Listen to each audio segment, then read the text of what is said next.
대불정열의 밀인 숙증류 위제보살만행 수능엄경 제3권 중인도나란타대도량경이라고도 한다. 관정부에서 따로 출연하였다. 발랄밀제 한역 현성주 번역 또 안하나. 어째서 육입을 본래 열애장의 묘한 지녀의 성품이라고 하겠느냐. 안하나. 곧 저 사람이 눈동자를 멍하게 뜨고 피로한 것은 눈과 피로를 겸하여 보리의 마음도 함께 멍하여 피로를 일으킨 모양이니라.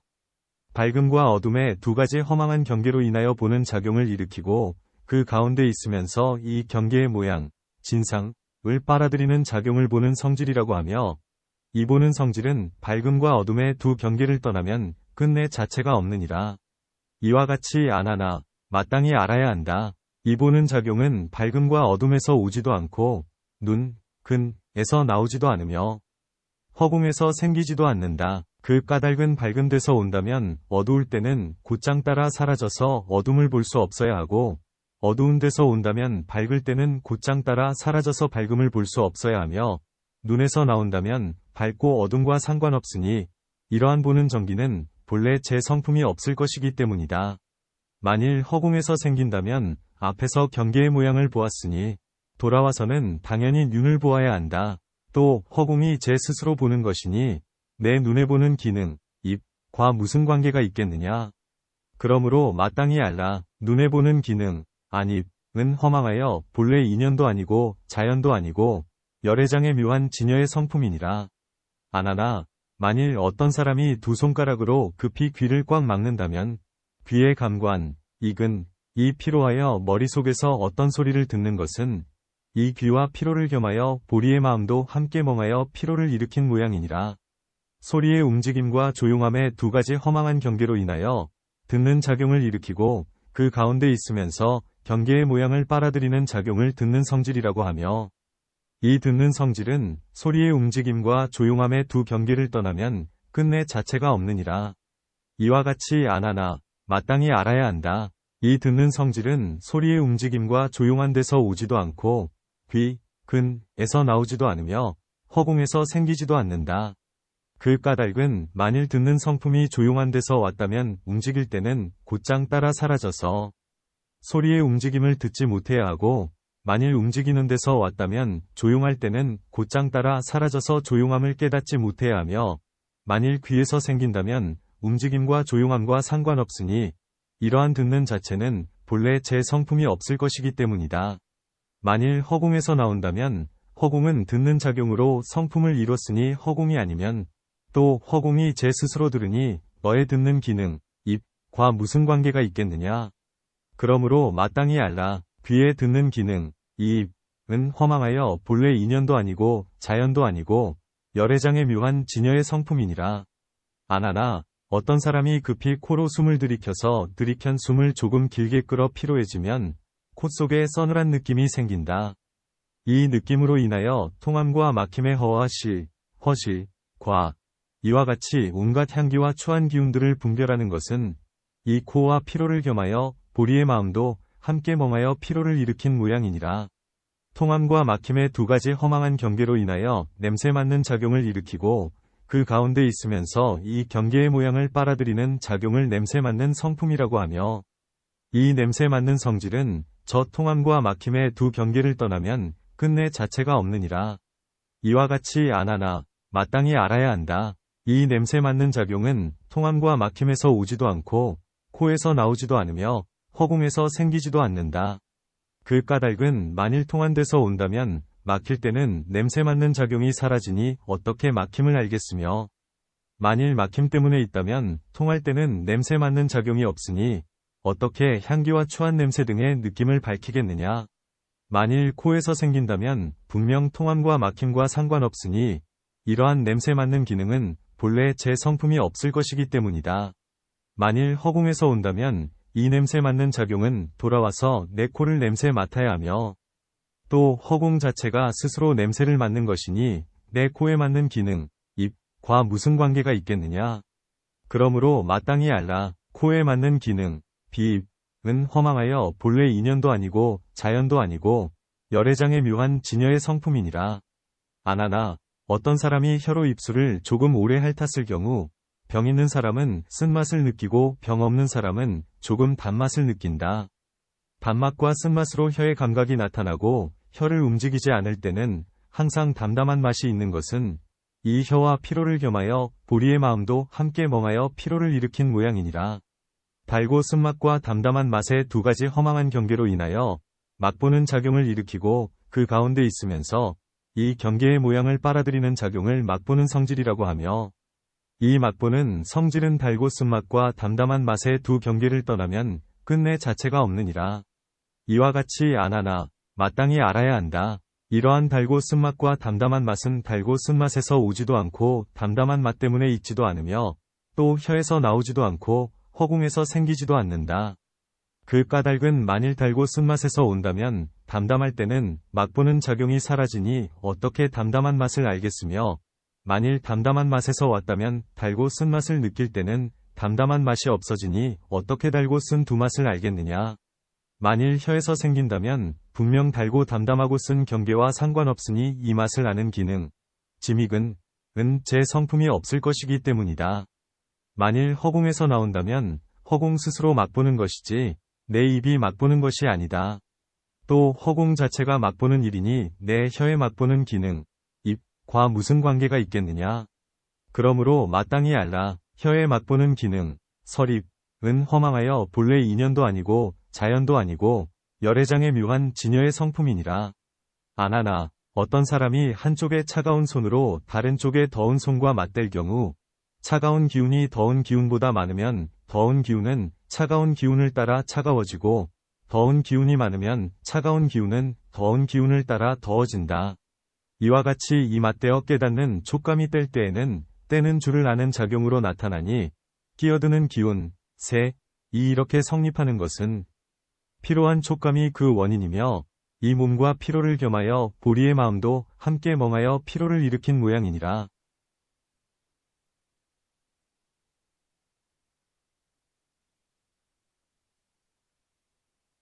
떼고 합하는 두 가지 허망한 경계로 인하여 촉감을 일으키고 그 가운데 있으면서 경계의 모양을 빨아들이는 작용을 촉감의 성질, 지각성이라고 하며, 이 촉감 자체, 지각체는 서로 떼고 합함에 어기고 따르는 두 경계를 떠나면 끝내 자체가 없느니라.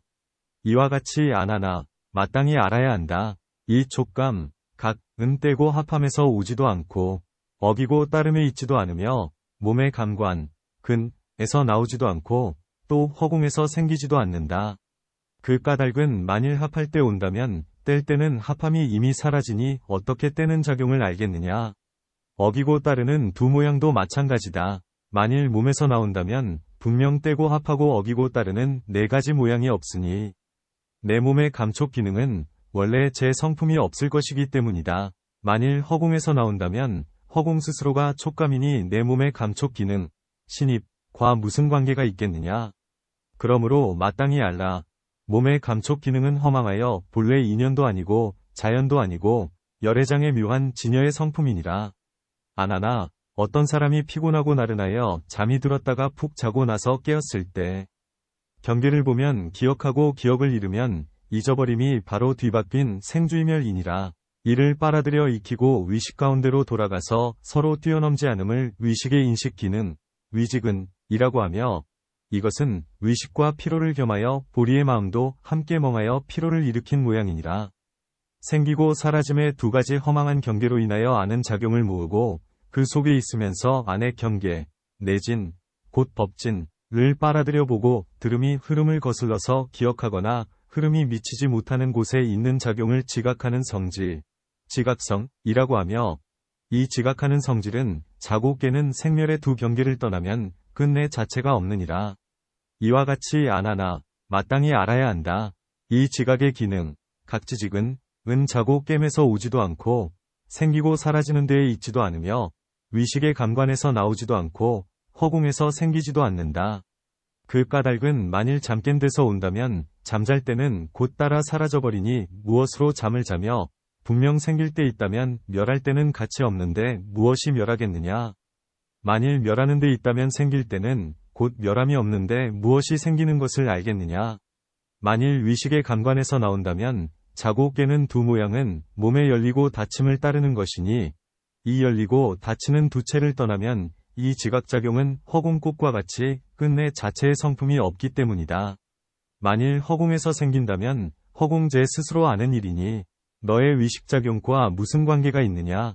그러므로 마땅히 알라. 위식 기능, 위입은 허망하여 본래 인연도 아니고 자연도 아니고 열애장의 묘한 진여의 성품이니라. 또 안하나 어째서 12처소, 처를 본래 열애장의 묘한 진여의 성품이라고 하겠느냐. 안하나 너는 또 이 기타원의 나무와 숲과 샘과 뭇들을 보아라. 너는 어떻게 생각하느냐. 이 색이 눈에 보는 작용을 내겠느냐. 눈이 색의 모양을 내겠느냐. 안하나 만일 또 눈, 안근, 이 색의 모양을 낸다면 공을 볼 때는 색이 아니니 눈이 낸 색의 모양은 마땅히 소멸할 것이며 소멸하면 드러낼 모양은 아무것도 없다. 색의 모양이 이미 없다면 무엇이 공의 본질을 밝히겠느냐. 눈이 공의 모양을 내는 경우도 이와 마찬가지다. 만일 또 색의 경계, 색진, 가 눈에 보는 작용을 낸다면 공을 볼 때는 색이 아니니 보는 작용은 곧 소멸할 것이며 소멸해버리면 아무것도 없으니 무엇이 공과 색을 밝히겠느냐. 그러므로 마땅히 알라. 보는 작용과 색과 공은 모두 처소가 없으니 색과 보는 작용의 두 처소는 허망하여 본래 인연도 아니고 자연도 아니고 열애장의 묘한 진여의 성품이니라.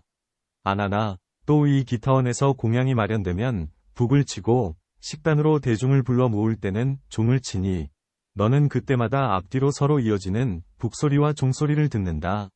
너는 어떻게 생각하느냐. 이들 소리가 귀가로 오겠느냐. 귀가 소리나는 곳으로 가겠느냐. 안하나 만일 소리가 귀가로 온다면 내가 신라벌성에서 걸식할 때는 기타림에는 내가 없는 것과 같이 이 소리가 분명 안한의 귀가로 와버린다면 목명과 가섭은 함께 듣지 못해야 할 텐데 어찌 더욱이 1253은 이 한꺼번에 종소리를 듣고 다같이 공양할 곳으로 오는 것이냐. 만일 내 귀가 저 소리 나는 곳으로 간다면 내가 기타림에 돌아와 머물 때는 신라벌성에는 내가 없는 것과 같이 네가 북소리를 듣고 그 귀가 이미 북치는 곳으로 가버린다면 종소리가 겹쳐 나도 마땅히 함께 들을 수 없어야 하는데 어찌 더욱이 그 가운데 코끼리와 말과 소와 양들의 여러가지 소리들을 듣는 것이냐. 만일 오고 감이 없다면 듣는 작용도 없어야 하리라. 그러므로 마땅히 알라. 듣는 작용과 소리는 모두 처소가 없으니 듣는 작용과 소리의 두 처소는 허망하여 본래 인연도 아니고 자연도 아니고 열애장의 묘한 진여의 성품이니라. 안하나 너는 또 이 향로의 전단향기를 맡아보아라. 이 향기는 비록 일수만 태울지라도 신라벌성의 40리 안에서는 동시에 향내를 맡느니라. 너는 어떻게 생각하느냐. 이 향기는 전단나무에서 나오겠느냐. 내 코에서 나오겠느냐. 허공에서 나오겠느냐. 안하나 만일 이 향기가 내 코에서 나온다면 코에서 생긴다는 말이니 당연히 코에서 나와야 하며 코는 전단이 아닌데 어떻게 코 속에 전단 기운이 있겠느냐. 네가 향내를 맡는다는 말은 당연히 코로 들어온다는 뜻이니 코 속에서 나오는 향기를 맡는다고 말하면 이치에 맞지 않느니라. 만일 허공에서 난다면 허공의 성질은 한결같으니 향기도 항상 있어야 하는데 무엇 때문에 향로에 마른 향나무를 태워야 하겠느냐. 만일 전단나무에서 난다면 이 향의 본질은 타면서 연기가 나기 마련이니 코가 향내를 맡을 적에 연기와 함께 맡아야 한다면 그 연기가 허공으로 올라가서 채 멀리 퍼지기도 전에 40리 이내의 사람들은 어째서 이미 향내를 맡는 것이냐. 그러므로 마땅히 알라. 향기와 코와 맡는 작용은 다 함께 처소가 없으니 맡는 작용과 향기의 두 처소는 허망하여 본래 인연도 아니고 자연도 아니고 열애장의 묘한 진여의 성품이니라. 안하나 너는 언제나 두 때에 대중과 함께 바로를 가지고 걸식하고 있는데 그 사이에 간혹 소락을 가장 잘 정제된 제호를 만나면 훌륭한 맛이라고 한다. 너는 어떻게 생각하느냐. 이 맛은 허공에서 생기느냐, 혀에서 나느냐, 음식에서 나느냐. 안하나 만일 이 맛이 내 혀에서 난다면 내 입 속에는 혀가 하나뿐이니 그 혀가 일단 우유 맛이 되었다면 검은 꿀, 흑성밀을 먹어도 맛이 달라지지 않아야 한다. 만일 맛이 달라지지 않는다면 맛을 안다고 할 수 없으며 만일 달라진다면 혀는 여럿이 아닌데 어떻게 한 혀로 여러 맛을 다 알겠느냐. 만일 음식에서 난다면 음식은 아는 작용이 없으니 어떻게 제 스스로 알겠으며 또 음식이 제 스스로 안다면 남의 음식과 같으니 너와 무슨 관계가 있기에 맛을 안다고 하겠느냐. 만일 허공에서 생긴다면 너는 허공을 씹어보아라. 어떤 맛이 나느냐. 그 씹은 허공이 분명 짠맛이라면 이미 내 혀를 짜게 하였으니 내 얼굴도 짜야 한다. 그러면 이 세상 사람들은 언제나 짠맛 속에 사는 바닷고기와 같이 조금도 싱거운 맛을 알지 못하리라. 만일 싱거운 맛을 모른다면 짠맛도 깨닫지 못해야 한다. 또 아무 맛도 알지 못한다면 어떻게 마시라고 하겠느냐. 그러므로 마땅히 알라. 맛과 혀와 맛보는 작용은 모두 처소가 없으니 맛보는 작용과 맛은 둘 다 허망하여 본래 인연도 아니고 자연도 아니고 열애장의 묘한 진여의 성품이니라. 아나나, 너는 새벽마다 언제나 손으로 머리를 만지리라. 어떻게 생각하느냐? 이 만져서 아는 것은 어느 쪽이 촉감을 아는 주체, 능촉이냐? 그 촉감을 아는 주체는 손에 있겠느냐? 머리에 있겠느냐? 만일 손에 있다면 머리는 알지 못할 텐데 어떻게 촉감이 성립되겠느냐? 만일 머리에 있다면 손에는 촉감이 없을 텐데 어찌 촉감이라고 하겠느냐? 만일 각각 따로 있다면 너 아난에게 마땅히 두 몸이 있어야 하리라. 만일 머리와 손에서 똑같이 한 촉감이 생긴다면 손과 머리는 당연히 같은 일체가 되어야 한다. 만일 같은 일체라면 촉감은 성립되지 않으리라. 만일 다른 이체라면 촉감은 어느 쪽에 있겠느냐? 되는 쪽, 능에 있으면 닿는 쪽, 소에 있지 않을 것이며 닿는 쪽에 있으면 되는 쪽에 있지 않으리라. 당연히 허공이 너에게 촉감을 주었다고도 못하리라. 그러므로 마땅히 알라. 촉감을 아는 작용과 몸은 모두 처소가 없으니 몸과 촉감은 둘 다 허망하여 본래 인연도 아니고 자연도 아니고 열애장의 묘한 진여의 성품이니라. 아나나, 너는 언제나 의식 가운데 인연하는 선과 악과 무기의 세 성질로 법칙을 만들어내고 있으니 이 법은 마음과 일치한 상태에서 생기겠느냐? 마음을 벗어나서 따로 장소, 방소가 있겠느냐? 아나나, 만일 마음과 일치하다면 법칙은 경계, 진가 아니므로 마음의 인연 대상이 아니니 어떻게 처소가 성립되겠느냐? 만일 마음을 벗어나서 따로 장소가 있다면 법의 자성은 아는 작용이냐? 아는 작용이 아니냐? 아는 작용이라면 마음이라 하겠으나 너와는 다르면서 경계도 아니니 다른 사람의 마음과 같으리라. 너와 일치하면서 마음과도 일치하다면 어떻게 내 마음이 다시 너에게 둘이 되겠느냐? 만일 아는 작용이 아니라면 이 법의 경계, 진은 이미 색과 소리와 냄새와 맛과 떼고 합함과 차고 따뜻함과 허공의 모양도 아닌데 어디에 있다고 하겠느냐? 이제 색과 허공에서 전혀 표시할 수 없고 인간이 또 허공 밖에 있다고 해서도 안 되고 마음이 인연할 대상도 아니니 법의 처소는 무엇으로 세우겠느냐? 그러므로 마땅히 알라. 법칙과 마음은 모두 처소가 없으니 뜻과 법은 둘 다 허망하여 본래 인연도 아니고 자연도 아니고 열애장의 묘한 진여의 성품이니라. 또 아나나, 어째서 18개를 본래 열애장의 묘한 진여의 성품이라고 하겠느냐? 아나나, 네가 밝힌 대로 눈, 안, 과색 이연이 되어 눈의 인식, 안식이 생긴다면 이 인식, 식, 이 눈 때문에 생긴다 하여 눈의 경계라고 하겠느냐? 색 때문에 생긴다 하여 색의 경계라고 하겠느냐? 아나나, 만일 이 인식이 눈 때문에 생긴다면 눈 자체에는 이미 색과 공이 없어서 분별할 수 없는데 너의 인식이 있다 한들 무엇을 상대로 작용하겠느냐? 또 너의 보는 작용은 푸르고 노랗고 붉고 흰 것이 아니니 표시할 길이 없는데 무엇으로 경계를 세우겠느냐? 만일 이 인식이 색 때문에 생긴다면 공하여 색이 없을 때에는 너의 인식도 마땅히 없어질 텐데 허공의 성질을 어떻게 알겠느냐?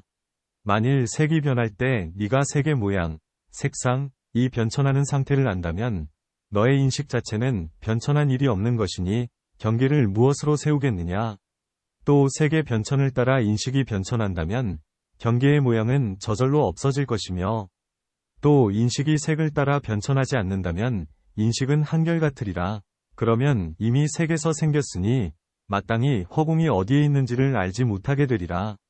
만일 두 가지를 겸하여 눈과 색이 함께 눈의 인식, 안식을 낸다면 눈과 색이 합해져 있을 때는 인식이 자리할 중간이 없을 것이며 눈과 색이 떨어져 있을 때는 눈과 색의 양쪽으로 갈라서 합해야 한다. 그러면 자체의 성품이 어지럽게 뒤섞일 텐데 어떻게 경계를 이루겠느냐. 그러므로 마땅히 알라. 눈과 색이 연이되어 눈의 인식경계, 안식계가 생긴다고 하나 세 곳은 전혀 있는 데가 없으니 눈과 색과 색경계의 셋은 다 본래 인연도 아니고 자연도 아니고 열애장의 묘한 진여의 성품이니라. 또 네가 밝힌 대로 귀와 소리가 연이되어 귀의 인식, 이식이 생긴다면 이 인식이 귀 때문에 생긴다 하여 귀의 경계라고 하겠느냐? 소리 때문에 생긴다 하여 소리의 경계라고 하겠느냐? 아나나, 만일 인식이 귀 때문에 생긴다면 소리의 움직임과 조용한 두 모양이 이미 앞에 나타나지 않았을 때는 귀, 근에는 아는 작용이 성립되지 않는다. 분명 알 대상이 없으면 아는 작용도 오히려 성립될 수 없는데 인식은 어떤 모양이겠느냐? 만일 귀에 듣는 작용을 취해서 인식이라 한다면 소리의 움직임과 조용함이 없기 때문에 듣는 작용도 성립될 수 없는데 어떻게 색과 향과 미와 촉의 사진으로 섞여 짜인 귀의 형체를 인식의 경계라고 하겠으며 귀의 인식 영역은 또 무엇으로 세우겠느냐? 만일 소리에서 생긴다면 인식이 소리 때문에 있으니 듣는 작용과 관계가 없으며 듣는 작용이 없으면 소리의 모양도 있는 자리가 없으리라.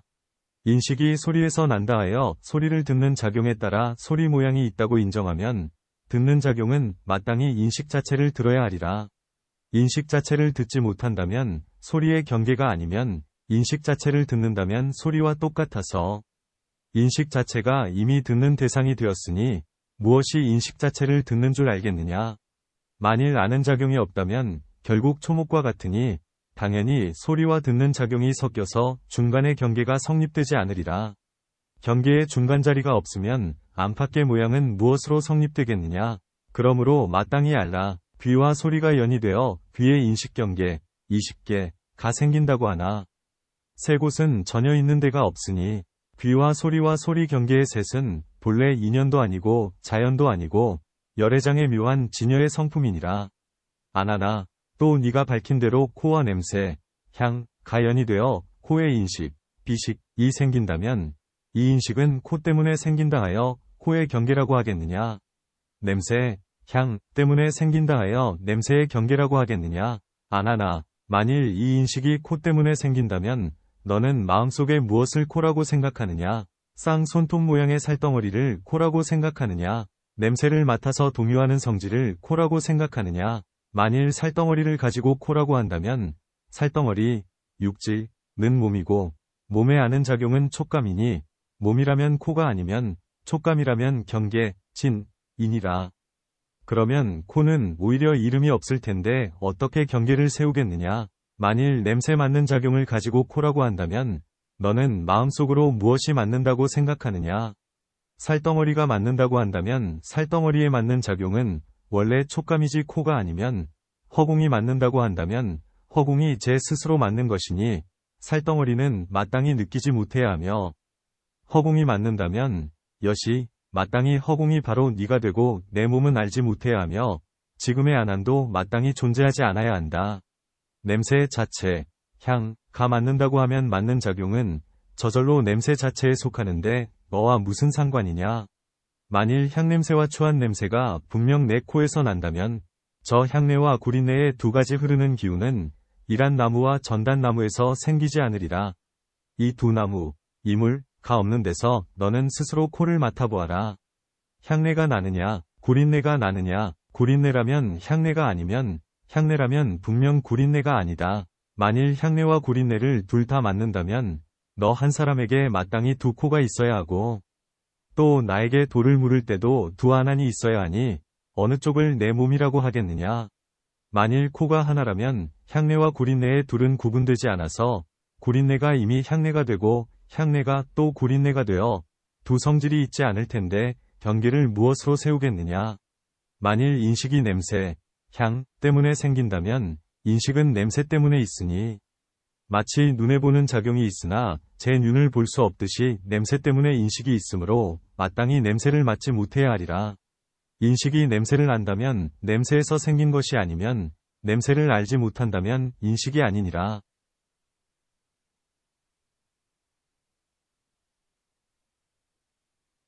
냄새가 맡는 작용을 근거로 있지 않다면 냄새의 경계는 성립되지 않으며 인식이 냄새를 알지 못한다면 인식의 경계, 인계는 냄새에서 건립되지 않는다.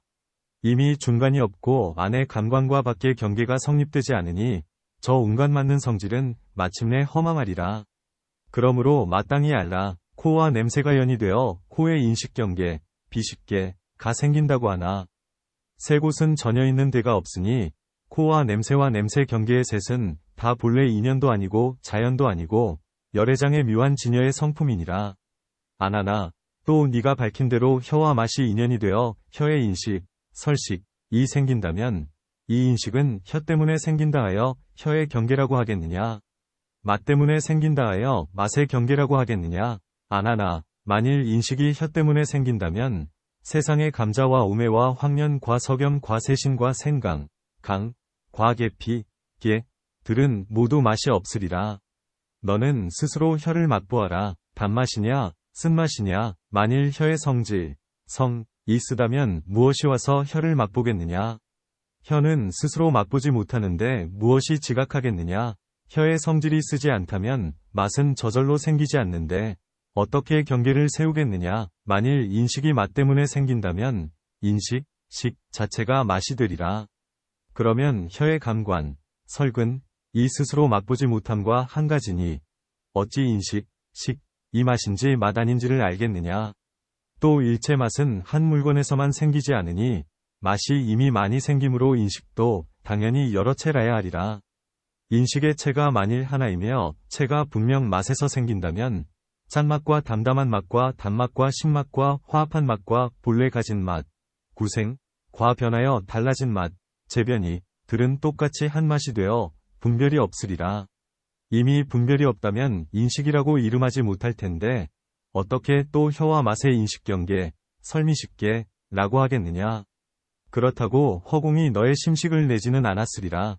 혀와 맛의 화합으로 난다면 곧 이 가운데는 원래 제 성품이 없을 텐데 어떻게 경계가 생기겠느냐. 그러므로 마땅히 알라. 혀와 맛이 연이되어 혀의 인식경계, 설식계가 생긴다고 하나 세 곳은 전혀 있는 데가 없으니 혀와 맛과 혀 경계의 셋은 다 본래 인연도 아니고 자연도 아니고 열애장의 묘한 진여의 성품이니라. 아나나 또 네가 밝힌 대로 몸과 다음이 연이되어 몸의 인식, 신식이 생긴다면 이 인식은 몸 때문에 생긴다 하여 몸의 경계라고 하겠느냐? 다음 때문에 생긴다 하여 다음의 경계라고 하겠느냐? 아나나 만일 인식이 몸 때문에 생긴다면 분명 합하고 때는 합리, 둘을 깨달아 아는 인연, 이각관년, 이 없으니 몸이 무엇을 알겠느냐? 만일 인식이 다음 때문에 생긴다면 분명 내 몸이 없는데 몸이 아닌 다른 무엇이 있어서 되고 땜을 알겠느냐? 아나나 물체는 다도 알지 못하고 몸이 아는 작용은 다음에 있으니 몸을 알리는 작용이 곧 다음이며 다음을 아는 작용이 곧 몸이다. 따라서 인식이 다음이면 몸이 아니면 인식이 몸이면 다음이 아니니 몸과 다음의 두 모양은 원래 처소가 없느니라. 또 다음이 몸과 합하면 곧 몸 자체의 성품이며 다음이 몸을 떠나면 바로 허공과 같은 모양이니 이렇게 안과 밖이 성립되지 않으면 중간의 인식이 어떻게 성립되겠느냐? 또 중간의 인식이 성립되지 않으면 안과 밖의 성질이 공하여 없으니 너의 인식이 생긴들 무엇으로 경계를 세우겠느냐? 그러므로 마땅히 알라. 몸과 다음이 연이되어 몸의 인식경계, 신식계가 생긴다고 하나 세 곳은 전혀 있는 데가 없으니 몸과 다음과 몸 경계의 셋은 다 본래 인연도 아니고 자연도 아니고 열애장의 묘한 진여의 성품이니라. 아나나 또 네가 밝힌 대로 뜻, 위근, 과법이 연이되어 뜻의 인식, 위식이 생긴다면 이 인식, 식은 뜻 때문에 생긴다 하여 뜻의 경계라고 하겠느냐? 법 때문에 생긴다 하여 법의 경계라고 하겠느냐? 아나나 만일 인식이 뜻, 위근 때문에 생긴다면 내 뜻, 위근 가운데 반드시 생각할 법, 소사이 있어야 너의 뜻을 밝히겠는데 만일 앞에 법이 없다면 뜻이 생길 곳이 없으며 인연을 떠나서는 형체가 없으니 인식, 이 무엇을 가지고 작용하겠느냐? 또 너의 식심, 이 온갖 사량, 제사량, 위근, 과요별을 겸한 성품, 겸요별성, 과 더불어 같겠느냐? 다르겠느냐? 뜻, 위, 과 같다면 그대로 뜻, 위, 이니 무엇이 생기겠으며 뜻과 다르다면 같지 않으니 마땅히 인식할 곳이 없어야 하리라. 만일 인식할 곳이 없다면 어떻게 뜻에서 생긴다고 하겠으며 만일 인식할 곳이 있다면 무엇이 인식을 낸 뜻이겠느냐. 같고 다름의 두 성질이 성립되지 않으면 경계를 어떻게 세우겠느냐. 만일 인식이 법 때문에 생긴다면 세상의 모든 법은 다섯 경계, 오진을 벗어나지 않으니 너는 색법과 성법과 향법과 미법과 촉법을 보아라. 모양이 분명하여 제각기 다섯 감관을 상대할 뿐 뜻이 거두는 법이 아니다. 너의 인식이 결코 법을 위지하여 생긴다면 너는 이제 자세히 살펴보아라. 법 경계, 법진, 위법은 어떤 모양이냐. 만일 색과 색공, 색법, 과 움직이고 고요함, 동정, 성법, 과 통하고 막힘, 통색, 향법, 과 합하고 땜, 합리, 촉법, 과 생기고 사라짐, 생멸, 미법을 떠난다면 이 온갖 모양을 벗어나서는 끝내 얻을 것이 없느니라. 생긴다면 색과 공의 온갖 법이 생기고 멸한다면 색과 공의 온갖 법이 멸할 뿐이다. 이미 원인할 곳이 없는데 원인이 생겨 인식이 있다면 어떤 형상이 되겠으며 형상이 없다면 경계가 어떻게 생기겠느냐. 그러므로 마땅히 알라. 뜻과 법이 연이되어 뜻의 인식경계, 위식계가 생긴다고 하나 세 곳은 전혀 있는 데가 없으니 뜻과 법과 뜻 경계의 셋은 다 본래 인연도 아니고 자연도 아니고 열애장의 묘한 진여의 성품이니라. 아나니 부처님께 아뢰었다. 세존이시여, 열애께서는 항상 화합하는 인연을 말씀하실 때마다 일체의 세상의 가지가지 변화는 다 사대위 화합으로 나타난다. 발명,고 하셨습니다. 그런데 어째서 열애께서는 인연과 자연을 모두 물리치십니까? 저는 지금 그 뜻이 어디에 있는지를 모르오니 부디 가련하게 여기시고 중생들에게 희론법을 떠난 중도의 완전한 뜻, 중도료의 을 열어 보여주옵소서.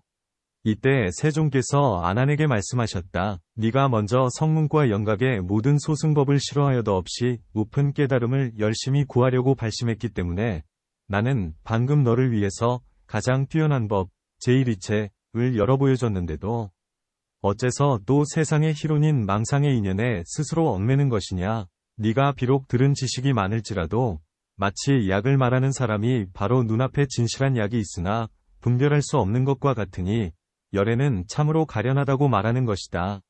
너는 이제 자세히 들어라. 나는 마땅히 너에게 분별하여 열어보일 뿐 아니라 미래의 대승을 닦는 사람들에게도 실상을 통달케 하리라. 그러자 아나는 말없이 부처님의 거룩한 뜻을 받들고자 하였다. 아나나, 네가 말한 대로 4대 요소 위 화합으로 세상의 가지가지 변화가 나타난다면 발명, 아나나, 만일 저 요소 대 위 성질 자체가 화합이 아니라면 모든 요소 제대와 섞여 어울릴 수 없음은 마치 허공이 모든 물체와 어울리지 않는 것과 같을 것이며 만일 화합하는 성질이라면 한 가지로 변화하여 시작과 끝을 서로 이루면서 생멸이 상속하여 났다가 죽고 죽었다가 나며 나고 나며 죽고 죽기를 마치 불덩어리가 쉴 새 없이 돌듯 반복하리라. 아나나, 또 마치 물이 얼음이 되었다가 얼음이 다시 물이 되듯 반복하느니라. 너는 흙의 성질을 보아라. 긁어서는 돼지가 되고 가늘어서는 미진이 되었다가 이너진 린 허공에 가까운 티끌이 되느니라. 이너지는 저 극미한 물질의 가장자리 극미색 변제상을 7몫으로 쪼갠 것이며 다시 이너진을 쪼갠 것이 바로 완전한 허공의 성질이니라.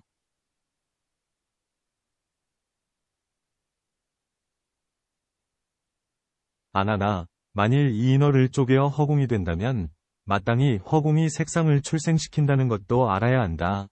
너는 지금 화합한 까닭에 세상의 온갖 변화하는 모양이 출생하는가를 물었으니 너는 또 이 점을 생각해보아라.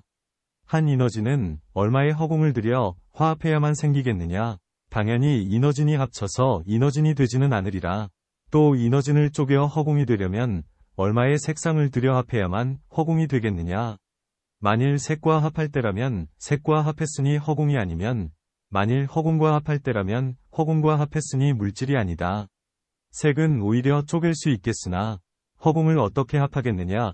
너는 원래 열애장 안에 성품이 색인 진실한 공, 성색진공, 과성품이 공인진실한 색, 성공진색, 이 본래 그대로 청정하여 법계에 두루 원만한 가운데 중생의 마음을 따라 각자의 아는 능력, 질량에 응하는 줄을 모르고 있느니라.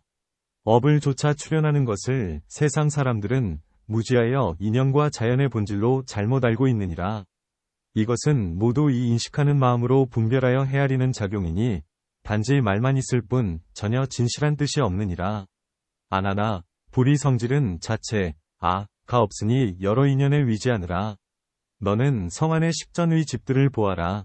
밥을 지으려고 불을 지필 때 손에 불 거울, 양수, 화경을 들고 햇빛에서 불을 피우고 있느니라. 아나나 이를 화합이라고 한다면 너와 나와 1250비구가 지금 화합하여 한 대중이 된 것과 같다. 대중으로는 비록 하나이지만 그 근본을 따져보면 각자의 몸이 따로 있으며 다들 태어난 시족이 이름이 있으니 사리불은 바라문족이고 우루빌라는 가섭파족이며 그리고 아나는 구담족이다. 아나나 만일 이 불의 성질이 화합 때문에 생긴다면 저 사람이 손에 거울을 잡고 해에서 불을 피울 때 이 불은 거울에서 나오겠느냐? 쑥에서 나오겠느냐? 해에서 오겠느냐? 아나나 만일 해에서 온다면 해가 스스로 내 손 안에 쑥을 태웠으니 해가 온 곳의 숲풀들은 마땅히 불에 타야 한다. 만일 거울에서 나온다면 스스로 거울에서 나와 쑥을 태웠는데 어째서 거울은 녹지 않았느냐? 거울을 잡은 내 손도 오히려 뜨거운 기운이 없는데 어찌 거울이 녹겠느냐? 만일 쑥에서 생긴다면 무엇 때문에 해와 거울과 빛을 빌려 서로 접촉해야만 불이 생기겠느냐? 너는 또 자세히 살펴보아라. 거울은 손에 잡혀 있고 해는 하늘에서 오며 쑥은 본래 땅에서 나는데 불은 어느 곳으로부터 와서 여기를 지나가겠느냐? 해와 거울은 서로 멀리 떨어져서 어울리지도 않고 합하지도 않으며 불빛이 온 곳 없이 저절로 있다고도 하지 못한다. 너는 오히려 열애장 안에 성품이 불인 진실한 공과 성품이 공인 진실한 불이 본래 그대로 청정하여 법계에 두루 원만한 가운데 중생의 마음을 따라 각자의 아는 능력에 응하는 줄을 모르고 있느니라. 아나나 마땅히 알라. 세상 사람이 한 곳에서 거울을 들고 불을 피우면 한 곳에 불이 생기고 법계에서 두루 거울을 들고 불을 피우면 세상 가득 불이 일어나서 세상을 가득 채울 텐데 어찌 따로 장소가 있겠느냐? 업을 좇아서 출현하는 것을 세상 사람들은 무지하여 인연과 자연의 본질로 잘못 알고 있느니라. 이것은 다 이 인식하는 마음으로 분별하여 헤아리는 작용이니 단지 말만 있을 뿐 전혀 진실한 뜻이 없느니라. 아나나 물의 성질은 일정하지 않아서 흐르고 그침이 한결같지 않느니라. 저 신라벌성의 선인 가비라와 선인 작가라와 발두마와 하살다와 같은 여러 뛰어난 환술사, 환사들이 달의 전기, 태음정을 받아서 환술약, 환약을 만들 때 그들은 보름날 밤중, 백월주에 구슬 소반, 방제을 손에 들고 달 속의 물을 받는다. 이 물은 구슬 소반에서 나오겠느냐? 허공 가운데 저절로 있겠느냐? 달에서 나오겠느냐? 만일 달에서 나온다면 오히려 먼 곳인데도 구슬 소반에서 물이 나올 수 있게 하였으니 거쳐온 숲과 나무들은 다 당연히 물을 토해서 흘려보내야 한다. 흐른다면 무엇 때문에 구슬 소반에서 물이 나오기를 기다리겠으며 흐르지 않는다면 물이 달에서 흐르지 않음이 분명하다. 만일 구슬 소반에서 나온다면 이 구슬 소반에서는 마땅히 항상 물이 나와야 할 텐데 무엇 때문에 한밤중에 보름달을 기다려 물을 받겠느냐? 만일 허공에서 생긴다면 허공의 본질은 끝이 없으니 물도 마땅히 끝없이 흘러야 한다. 그러면 인간에서 하늘까지 모두 함께 물속에 잠길 텐데 어찌 물과 육지와 허공을 따로 행할 수 있겠느냐? 너는 자세히 살펴보아라. 달은 하늘에서 떠오르고 구슬 소반은 손에 잡혀 있고 구슬 안에 물을 받는 소반, 반은 그 사람이 펴놓은 것인데 물은 어디로부터 와서 여기까지 흘러들었느냐? 달과 구슬은 서로 멀리 떨어져서 어울리지도 않고 합하지도 않으며 물의 전기가 온 곳 없이 저절로 있다고도 하지 못한다. 너는 오히려 열애장 안에 성품이 물인 진실한 공과 성품이 공인 진실한 물이 본래 그대로 청정하여 법계에 두루 원만한 가운데 중생의 마음을 따라 각자의 아는 능력에 응하는 이치를 모르고 있느니라. 한 곳에서 구슬을 잡으면 한 곳에서 물이 나오고 법계에서 두루 구슬을 잡으면 법계에 가득 물이 생길 텐데 어찌 따로 장소가 있겠느냐. 업을 좇아서 출현하는 것을 세상 사람들은 무지하여 인연과 자연의 본질로 잘못 알고 있느니라. 이것은 다 이 인식하는 마음으로 분별하여 헤아리는 작용이니 단지 말만 있을 뿐 전혀 진실한 뜻이 없느니라. 아나나 바람의 성질은 자체가 없으니 흔들리고 고요함이 한결같지 않다. 네가 항상 법의 위를 바로 고쳐 입고 대중의 모임에 들어갈 때마다 승가리 자락, 승가리각 이 흔들리면 그 흔들림이 옆 사람에게 닿아서 그 사람의 얼굴에 가벼운 바람이 스친다. 이 바람은 가사자락에서 나오겠느냐, 허공에서 일어나겠느냐, 그 사람의 얼굴에서 생기겠느냐. 이 바람이 만일 가사자락에서 나온다면 너는 바로 바람을 입었으니 그 옷은 펄럭이고 날리어 분명 너의 몸에서 떠나리라. 나는 지금 설법하면서 모임 가운데 법의를 드리웠으니 너는 내 옷을 보아라. 바람이 어디에 있느냐? 당연히 내 옷 속에 바람을 감춰둔 자리가 있다고 하지는 않으리라. 만일 허공에서 생긴다면 내 옷이 움직이지 않을 때는 어째서 나부낌이 없느냐? 허공은 항상 머무는 성질이니 바람도 마땅히 항상 생겨야 한다. 만일 바람이 없을 때면 허공도 당연히 없어져야 하는데 없어진 바람은 볼 수 있겠으나 없어진 허공은 어떤 모양이겠느냐? 만일 생멸이 있다면 허공이라 할 수 없고 허공이라고 한다면 어찌 바람이 나오겠느냐? 만일 바람이 저절로 스친 상대의 얼굴에서 생겼다면 상대의 얼굴에서 나왔으니 마땅히 너를 스쳐야 한다. 너 자신이 옷을 고쳐 입었는데 어째서 거꾸로 상대를 스쳐간 것이냐? 너는 자세히 살펴보아라. 옷을 고쳐 입은 것은 너이고 얼굴은 저 사람에게 있으며 허공은 고요하여 흔들려 흐르는 것과 상관이 없는데 바람은 어디로부터 불어와서 여기를 흔드는 것이냐? 바람과 허공은 성질이 달라서 어울리지도 않고 합하지도 않으며 바람의 성질이 온 곳 없이 저절로 있다고도 하지 못한다. 너는 전혀 열애장 안에 성품이 바람인 진실한 공과 성품이 공인 진실한 바람이 본래 그대로 청정하여 법계에 두루 원만한 가운데 중생의 마음을 따라 각자의 아는 능력에 응하는 이치를 모르고 있느니라. 아나나 너 한 사람이 옷을 가볍게 펄럭이면 가벼운 바람이 일고 법계에서 두루 펄럭이면 국토 가득 생겨서 세간에 두루 가득할 텐데 어찌 따로 장소가 있겠느냐. 업을 좇아서 출현하는 것을 세상 사람들은 무지하여 인연과 자연의 성질로 잘못 알고 있느니라. 이것은 모두 이 인식하는 마음으로 분별하여 헤아리는 작용이니 단지 말만 있을 뿐 전혀 진실한 뜻이 없느니라.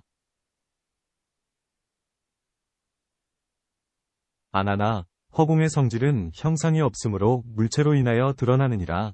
신라벌성 안에 강과 멀리 떨어진 곳에서 찰제리, 찰리와 바람은과 비사와 수타와 전타라들이 찰집, 안거을 새로 세우려고 우물을 파서 물을 구할 때 흙이 한 자쯤 나오면 그 자리에 한 자의 허공이 생기고 이렇게 흙이 한 길 나오면 중간에 다시 한 길의 허공이 생기는데 허공의 얕고 깊음은 나오는 흙에 많고 적음에 달려있느니라. 이 허공은 흙 때문에 나오겠느냐? 파냄 때문에 나오겠느냐? 원인 없이 저절로 생기겠느냐? 아나나 만일 이 허공이 원인 없이 저절로 생긴다면 흙을 파기 전에는 어찌하여 막혀서 오직 대지만 볼 뿐 멀리 환하게 통하지 않았느냐? 만일 흙 때문에 나온다면 흙이 나올 때는 마땅히 들어가는 허공을 보아야 하며 만일 흙이 먼저 나오는데 들어가는 허공이 없다면 어찌 허공이 흙 때문에 나온다고 하겠느냐? 만일 나오고 들어가지 않는다면 마땅히 허공과 흙은 원래 다른 원인이 없어야 한다. 다르지 않다면 같은 것인데 흙이 나올 때 어째서 허공이 나오지 않느냐? 만일 파냄 때문에 나온다면 파냄 자체로 허공만 나오고 당연히 흙은 나오지 않아야 하며 파냄 때문에 나오지 않는다면 팔 때마다 저절로 흙만 나와야 하는데 어째서 허공을 보는 것이냐? 너는 다시 조심하고 주의해서 자세히 관찰하여라. 파는 기구는 사람의 손에서 방향을 따라 운전하고 흙은 땅을 따라 옮기는데 이러한 허공은 무엇을 근거로 나오겠느냐? 파냄과 허공의 허와 실은 서로 작용하지 않아서 어울리지도 않고 합하지도 않으며 허공이 온 곳 없이 저절로 나온다고도 하지 못한다. 만일 허공의 성질이 두루 원만하여 본래 동요하지 않는다면 마땅히 알아야 한다. 현재 눈앞의 흙과 물과 불과 바람과 함께 다섯 요소, 5대라고 하며 성품이 진실하고 원만하고 융통한 열애장으로서 본래 생멸이 없는 자리이니라. 아나나 너는 마음이 혼미하여 내 요소 4대가 원래 열애장인 줄을 깨닫지 못하고 있으니 바로 허공을 보아라. 나오겠느냐 들어가겠느냐 나오지도 들어가지도 않겠느냐. 너는 전혀 열애장 안에 성품이 깨달음인 진실한 공과 성품이 공인 진실한 깨달음이 본래 그대로 청정하여 법계에 두루 원만한 가운데 중생의 마음을 따라 각자의 아는 능력에 응하는 이치를 모르고 있느니라. 아나나 한 우물이 공하면 허공이 한 우물만큼 생기듯 시방의 허공도 이와 같은데 시방의 원만한 허공이 어찌 따로 장소가 있겠느냐. 업을 좇아서 출현하는 것을 세상 사람들은 무지하여 인연과 자연의 본질로 잘못 알고 있느니라. 이것은 모두 이 인식하는 마음이 분별하여 헤아리는 작용이니 단지 말만 있을 뿐 전혀 진실한 뜻이 없느니라. 아나나 눈에 보는 작용, 견각, 안근을 시작으로 육근을 다 칭함. 에는 아는 작용이 없으니 색과 공을 따라서 아는 작용이 생기느니라. 네가 지금 기타림에 있어도 아침이면 밝고 저녁이면 어두워지며 가령 밤중일지라도 보름이면 밝고 금음이면 캄캄하다. 이러한 밝고 어두운 경계를 따라 보는 작용이 가려내고 있으니 이 보는 작용은 밝고 어두운 모양과 넓은 허공과 더불어 동일체이겠느냐. 동일체가 아니겠느냐. 혹은 같기도 하고 같지 않기도 하겠느냐. 혹은 다르기도 하고 다르지 않기도 하겠느냐. 만일 이 보는 작용이 밝음과 어둠과 넓은 허공과 더불어 원래 일체라면 밝음과 어둠의 두 체는 서로 없어져서 어두울 때는 밝음이 없고 밝을 때는 어둠이 없으리라. 만일 어둠과 일체라면 밝을 때는 보는 작용이 없을 것이며 밝음과 일체라면 어두울 때는 보는 작용이 멸하리라. 이렇게 멸한다면 어떻게 밝음을 보고 어둠을 보겠느냐. 만일 어둠과 밝음은 다르나 보는 작용에 생멸이 없다면 일체가 어떻게 성립되겠느냐. 만일 이 보는 전기가 어둠과 밝음과 더불어 일체가 아니라면 너는 밝음과 어둠과 허공을 떠나서 보는 작용의 근원을 가려내 보아라. 어떤 형상이 되겠느냐. 밝음을 떠나고 어둠을 떠나고 허공을 떠나면 이 보는 작용의 근원은 거북의 털이나 토끼의 뿔처럼 없을 것이며 밝음과 어둠과 허공의 세일과 모두 다르다니 무엇으로 보는 작용을 세우겠느냐. 밝음과 어둠은 서로 등진 것인데 어떻게 혹 동일하기도 하다고 하겠느냐. 밝음과 어둠과 허공의 셋을 떠나서는 보는 전기는 원래 없는데 어떻게 다르기도 하다고 하겠느냐. 허공을 가려 나누고 보는 작용을 가려 나누려면 본래 경계선, 변반이 없는데 어찌 동일하지 않기도 하다고 하겠느냐. 어둠을 보고 밝음을 보아도 성품은 변하여 옮기지 않는데 어찌 다르지 않기도 하다고 하겠느냐. 너는 더욱 자세히 생각하고 세밀하게 살펴서 깊이 관찰하여라. 밝음은 태양을 좇고 어둠은 금은밤을 따르고 통함은 허공에 속하고 막힘은 대지로 돌아가는데 보는 전기는 무엇을 근거로 나오겠느냐. 보는 작용은 감각이며 허공은 완고하여 어울리지도 않고 합하지도 않으며 보는 전기가 온 곳 없이 저절로 나온다고도 하지 못한다. 만일 보고 듣고 아는 작용의 성품이 두루 원만하여 본래 흔들리지 않는다면 마땅히 알아야 한다. 끝이 없고 움직이지 않는 허공과 흔들리는 흙과 물과 불과 바람과 함께 6요소라고 하며 성품이 진실하고 원만하고 융통한 열애장으로서 본래 생멸이 없는 자리이니라. 아나나 내 성품이 망상에 깊이 잠겨서 너의 보고 듣고 깨달아 아는 작용이 본래 열애장인 줄을 깨닫지 못하고 있느니라. 너는 마땅히 이 보고 듣고 깨닫고 아는 작용을 보아라. 생기겠느냐, 멸하겠느냐, 같겠느냐, 다르겠느냐, 생기지도 멸하지도 않겠느냐, 같지도 다르지도 않겠느냐. 너는 잠시도 열애장 안에 성품이 보는 작용인 깨달음의 밝음과 깨달음의 전기인 밝음 보는 작용이 본래 그대로 청정하여 법계에 두루 원만한 가운데 중생의 마음을 따라 각자의 아는 능력에 응하는 이치를 모르고 있느니라. 한 보는 근원, 일경근, 위보는 작용이 법계에 두루 원만함과 같이 듣는 작용, 청, 과 맞는 작용, 시우, 과 맛보는 작용, 상촉, 과 닿는 작용, 각촉, 과 인식작용, 각지, 위묘한 덕도 환하여 법계에 주변하고 시방허공에 원만하니 어찌 따로 장소가 있겠느냐. 업을 좇아서 출현하는 것을 세상 사람들은 무지하여 인연과 자연의 본질로 잘못 알고 있느니라.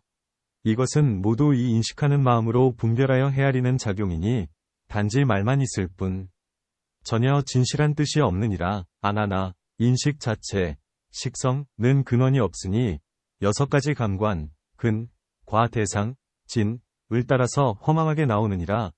너는 지금 이 법회의 성중을 두루 눈으로 빙 둘러보아라. 그 눈이 두루 보는 작용은 단지 거울 속의 모습이 따로 분별하지 않는 것과 같을 뿐이다. 너는 그 가운데를 인식해서 차례로 표하여 이 사람은 문수여, 이 사람은 불운하여, 이 사람은 목걸련이여, 이 사람은 수볼이여, 이 사람은 사리불이다라고 가리켜 보아라.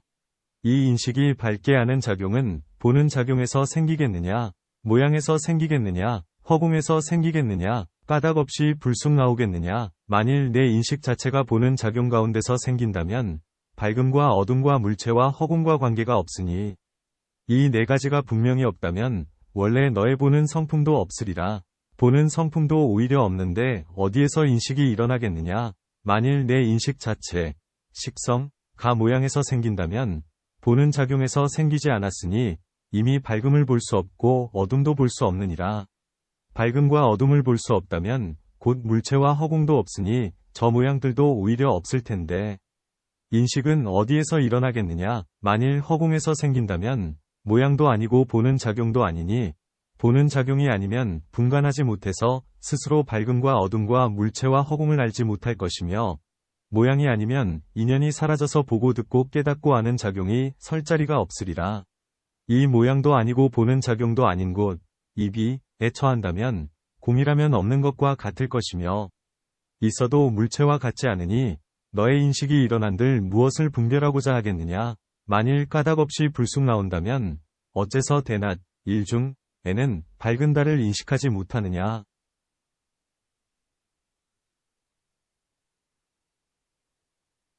너는 더욱 곰곰이 생각하여 세밀하게 살펴보아라.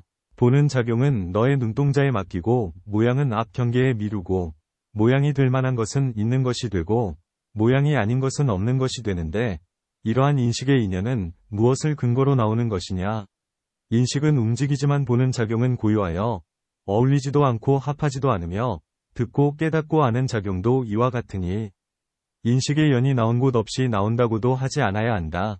만일 이 인식하는 마음이 본래 온 곳이 없다면 마땅히 알아야 한다. 분별, 류별, 하고 보고 듣고 깨닫고 아는 작용이 원만하고 고요하여 그 성품이 온 곳이 없으니 저 허공과 흙과 물과 불과 바람을 겸하여 함께 7요소라고 하며 성품이 진실하고 원만하고 융통한 열애장으로서 생멸이 없는 자리이니라. 아나나 너는 마음이 거칠고 들떠서 보고 듣고 밝히고 아는 작용이 열애장인 줄을 깨닫지 못하고 있느니라. 너는 마땅히 이 6곳에 인식하는 마음을 살펴보아라. 같겠느냐, 다르겠느냐, 공하겠느냐, 있겠느냐, 같지도 않고 다르지도 않겠느냐, 공하지도 않고 있지도 않겠느냐. 너는 원래 열애장 가운데 성품이 인식인 밝게 하는 작용과 깨달음의 밝음인 진실한 인식을 모르고 있느니라.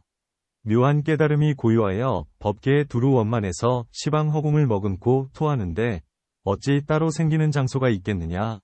업을 좇아서 출현하는 것을 세상 사람들은 무지하여 인연과 자연의 본질로 잘못 알고 있느니라. 이것은 모두 이 인식하는 마음으로 분별하여 헤아리는 작용이니 단지 말만 있을 뿐 전혀 진실한 뜻이 없느니라. 이때 안왕과 모든 대중은 열애의 미묘한 가르침을 받고 몸과 마음이 텅 비어 걸림없는 경지에 들었다. 모든 대중은 각각 스스로 마음이 시방에 두루 원만해져서 시방 허공을 보니 마치 손바닥 안에 든 잎사귀를 보는 듯하였다. 일체의 세상의 온갖 물상들이 모두 다 보리에 묘하게 밝은 원래의 마음과 일치하니 마음이 전기가 두루 원만하여 시방을 두루 다 쌓아놨다. 이 경지에서 부모로부터 받은 몸을 되돌아보니 저 시방 허공 가운데 작은 티끌이 있는 듯 없는 듯 나부끼는 것과 같았으며 맑고 넓은 바다에 흐르는 한 물거품이 온 곳 없이 일곱 꺼지는 것과 같았다. 이렇게 스스로 분명하게 알고 본래 묘한 마음이 영원히 머물러 멸하지 않는 법을 얻게 되자 부처님께 예를 올리고 합장하여 처음으로 얻은 법의 고마움을 열애 앞에 개송으로 부처님을 찬탄하였다. 묘하고 고요한 총지로 부동하신 세존이시여 수능호망은 세상에서 가장 희귀한 법입니다. 억겁 동안 뒤바뀐 생각을 말끔히 씻어내시어 아승기겁 박지 않고 법신을 얻게 하셨습니다. 저도 이제 거룩한 과위를 얻고 성불한 뒤에 다시 돌아와 한량없는 중생을 건지렵니다. 이 깊은 마음으로 많은 부처님들을 받들어서 그 무거운 부처님의 은혜를 갚으려 하옵니다. 엎드려 세종께 청하오니 증명하여 주옵소서. 굳은 서원으로 오타각세에 먼저 들어가서 만일 한 중생이라도 성불하지 못한다면 열반에 들지 않고 끝까지 교화하렵니다. 큰 용맹이시여, 큰 힘이시여, 큰 자비시여, 더욱 깊이 살피시어 미세번뇌 끊게 하여 보다 일찍 깨달음의 정상에 오르게 하고 시방법계의 도량에서 교화토록 하옵소서. 끝없이 넓은 허공 다하여 없어진다 해도 금강처럼 견고한 마음 흔들리지 않으리다.